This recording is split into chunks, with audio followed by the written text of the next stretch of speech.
hapa ni fumbo lingine kuu la unabii.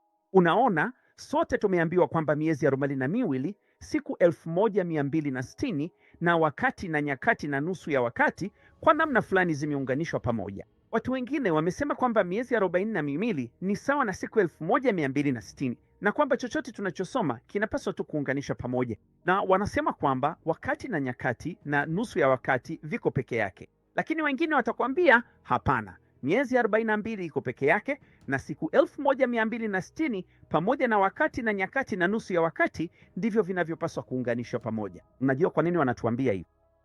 Kwa sababu hata kama ni maelezo matatu tofauti ya muda, wanalazimika kuyaunganisha kwa namna fulani, kwa sababu wote wameelewa mwisho wa siku kuwa ni miaka 7 tu. Unapofahamu kwamba ukweli kama ulivyofunuliwa katika mafundisho haya kadhaa na katika miaka 8 ya huduma yetu kubwa, sasa unajua kwamba mwisho wa siku ni miaka 14, kwamba Mathayo, Marko, Luka katika injili za sinoptiki, mwishowe wa mwisho atakuwa wa kwanza atakuwa wa mwisho, ikimaanisha Luka, Marko, Mathayo, kwamba mwisho wa siku ni miaka 14 na sio 7. Unapofahamu hili, sasa unaweza kuelewa nambari hizi zote peke yao.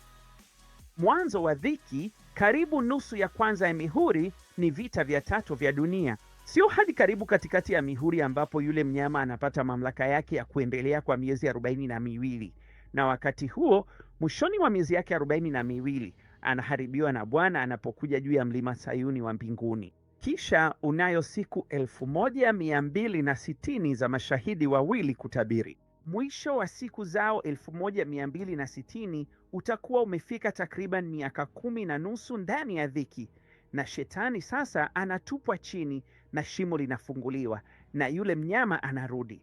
Na sasa wale waliokuwa Yerusalemu pamoja na Bwana watapaa kwa mabawa ya tai hadi mahali palipolindwa kwa muda na nyakati na nusu ya wakati, kwa miaka 3 na nusu ya mwisho ya dhiki. Nusu ya pili ya mihuri ni miezi 42. Nusu ya kwanza ya tarumbeta ni siku 1260 na miaka 3 na nusu ya mwisho ya dhiki. Miaka 3 na nusu ya mwisho ya hukumu ya tarumbeta ni wakati na nyakati na nusu ya wakati. Huo ndio ufunuo wa siri ya hesabu za dhiki. Mungu akubariki. Naomba ibarikira. Kwa heri kwa sasa.